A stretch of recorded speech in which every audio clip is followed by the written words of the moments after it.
Hello, नमस्कार, सत श्री अकाल, अस्सलाम वालेकुम। कैसे हैं जनाब? साथियों, बांग्लादेश से बड़ी अजीब खबर आ रही है और पता चल रहा है कैसे एक फूटी कौड़ी का नेता एक फूटी कौड़ी के मुल्क के साथ मिलकर एक मुल्क को कितनी जल्दी बर्बादी के कगार पर लाके खड़ा कर सकते हैं। जी हाँ साथियों, बात हो रही है बांग्लादेश की। फूटी कौड़ी का नेता कौन है आप समझ गए, मोहम्मद यूनुस की बात हो रही है। और फूटी कौड़ी का मुल्क कौन है ये तो आप लोगों को साथियों पता ही है।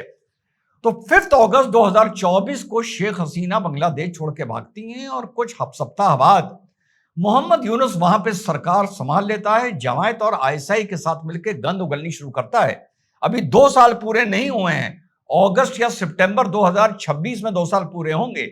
और आज बांग्लादेश की ऐसी हालत हो गई है साथियों कि बांग्लादेश इंटेलिजेंस और पुलिस ने एक अलर्ट जारी करा है बांग्लादेश को लेकर कि हमारे national assets, parliament building, places of worship, उसके industrial units, commercial units, armoury, police headquarters and military bases पर कोई बड़ा घातक आत्मघाती हमला हो सकता है। यह अलर्ट अभी अभी जारी हुआ है और इससे पहले 20 और 21 अप्रैल के टाइम पर बड़ी पकड़ धकड़ बांग्लादेश के एयरफोर्स में देखने को मिली थी साथियों। जी हां, एयरफोर्स में, जिसमें 2 जीसीओ इश्तियाक आलम और मोहम्मद माहिद पकड़े गए, junior commission officers. 6-7 junior commission officers भाग गए। कहां भाग गए? पाकिस्तान भाग गए, तुर्किया भाग गए, पोर्चुगल का नाम आ रहा है, और न्यूजीलैंड भाग गए। और ये पूरी साजिश जो अलर्ट हुआ है, 3 एयरफोर्स बेसिस जो बांग्लादेश की हैं, तीनों जगह रेड हुई है। जरूर हक एयरबेस पर, खंदकर एयरबेस पर और मैथुर रहमान एयरबेस पर रेड हुई है। ध्यान चाहूंगा आप लोगों का, अभी कुछ दिन पहले ही बांग्लादेश के एनएसए खलीलुर रहमान भारत के दौरे पर थे। और तारिक रहमान के बनने के बाद जो, याद करिए आप लोग, मैं बार बार बोलता था कि मैं तारिक रहमान को वॉच कर रहा हूं। ये ज्यादा शेख हसीना को वापस लाने के लिए हल्ला नहीं मचा रहा है, प्रो पाकिस्तान ज्यादा स्टेटमेंट्स नहीं दे रहा है। थोड़ा बहुत पहले की तुलना में अब ये बंदा रीजनेबल नजर आ रहा है। और शुक्र है कि बांग्लादेश को भी नजर आ गया कि अपने बैकयार्ड में अगर सांप पालोगे तो वो तुम्हारे घर में जरूर घुसेगा। सांप यहां पर है साथियों आईएसआई। और आरोप यह लगाया जा रहा है कि वहीं चित्तगोंग यानी जरूर हक एयरबेस के पास एक मस्जिद थी, उसके इमाम साहब थे अब्दुल सुकर। वो एक हायरिंग प्लेटफॉर्म बनाया तहरीके तालिबान पाकिस्तान ने, और ये सारे लोग तहरीके तालिबान पाकिस्तान के बांग्लादेश विंग से जुड़े हुए हैं। और तहरीके तालिबान अपने आप को बांग्लादेश में फैलाना चाह रहा था।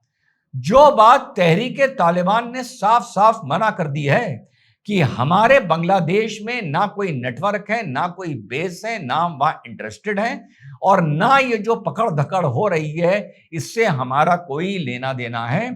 तो 2 जेसीओ गिरफ्तार कर लिए गए हैं, 8-9 भाग गए हैं, 8-9 से पूछताछ चल रही है साथियों। और जिस पर आरोप लगाया जा रहा है कि टीटीपी ने साफ मना कर दिया है। और ये चीज खुलनी कहां से शुरू हुई? खुलनी यहां से शुरू हुई कि इसमें जो नंबर 1 था इश्तियाक आलम, ये north west frontier province Tehreek-e Taliban के क्षेत्र में ट्रैवल करता है। और ये पता चलता है वहां की आईएसआई को, समझिएगा, और यहां की पाकिस्तान लोकल इंटेलिजेंस को। पाकिस्तान की आईएसआई इस जेसीओ को, इश्तियाक आलम को, पाकिस्तान में गिरफ्तार करती है, उसको टॉर्चर करती है, उससे सब उगलवाती है, और उगलवा कर अपने बांग्लादेश के काउंटर पार्ट को बताती है कि आपके देश में इस तरीके से तहरीके तालिबान अपने पैर पसार रहा है और इस पर अंकुश लगाइए, और इनपुट्स देती है जिसके चलते ये रेड्स होती हैं।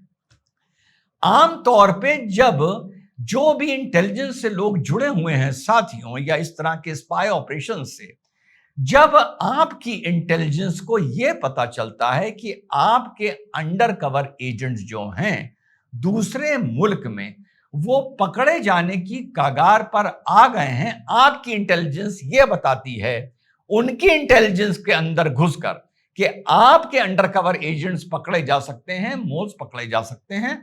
तो ऐसी सूरत में एक देश 3 काम करता है।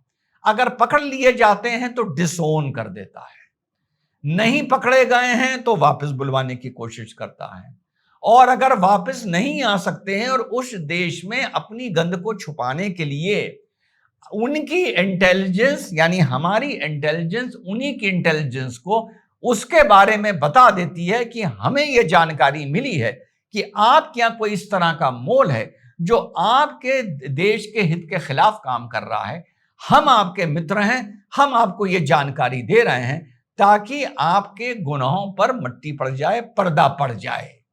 ये केस है साफ साफ कि आईएसआई ने पिछले 2 साल में 1.5 साल में जो बांग्लादेश में जमायत और यूनिस के साथ मिलकर अपने पैर पसारने की और गंद फैलाने की कोशिश करी, उसके बाद जब आपका तारिक रहमान आता है, तारिक रहमान तालिबान की तरह पाकिस्तान को इतनी लिफ्ट नहीं देता है। नो मैटर, दोनों की जियोपॉलिटिक्स अलग है, पर आसान भाषा में बता रहा हूं। जब तारिक रहमान पाकिस्तान को इतनी लिफ्ट नहीं देता है, कहता है ना दिल्ली ना पिंडी, हम बांग्लादेश ढाका के हिसाब से चलेंगे, तो वो अपने जो उन्होंने 1.5 साल में मोल्स वहां पर बिठाए थे उनको वो एक्टिवेट करते हैं, जमायत के साथ मिलकर ब्रेन वॉशिंग का एक सिलसिला शुरू करते हैं जो रंग 5 या 10 साल बाद दिखाता कि धीरे धीरे बांग्लादेश की भी आर्मी पूरी तरह से और इंटेलिजेंस रेडिकलाइज हो गई होती और आईएसआई के मोल्स अंदर घुसकर वहां के ऑपरेशंस को कंट्रोल कर रहे होते, जो पाकिस्तान आप याद करिए तालिबान और अफगानिस्तान के साथ चाहता था। जो तालिबान ने फैसिलिटी इस बार नहीं दी तो ये चिढ़ निकल रही है। तो ये 1.5 साल में एक नेटवर्किंग सेट की जा रही थी बांग्लादेश पे कंट्रोल करने के लिए, और कंट्रोल करने के बाद भारत को ईस्टर्न बॉर्डर से हार्म करने के लिए। लेकिन जब इनकी आईएसआई को यह पता चला कि उधर इस पर काम शुरू हो गया है और हमारे मोल्स को हिट किया जा सकता है, तो उन्होंने ही मारपीट करके टॉर्चर करके खबर दे दी। ये जितना मैंने पढ़ने पर समझा है कि भैया आपके यहां इस तरह से ये चीज हो सकती है, और पहले से इनके गुर्गे तैयार थे कि अगर पकड़े जाओगे तो तुम्हें टीटीपी बांग्लादेश बोलना है, ना कि आईएसआई बोलना है। कुल मिलाकर इस सारी चीज को पढ़ने समझने के बाद मुझे इतनी बस ये कहानी समझ में आ रही है।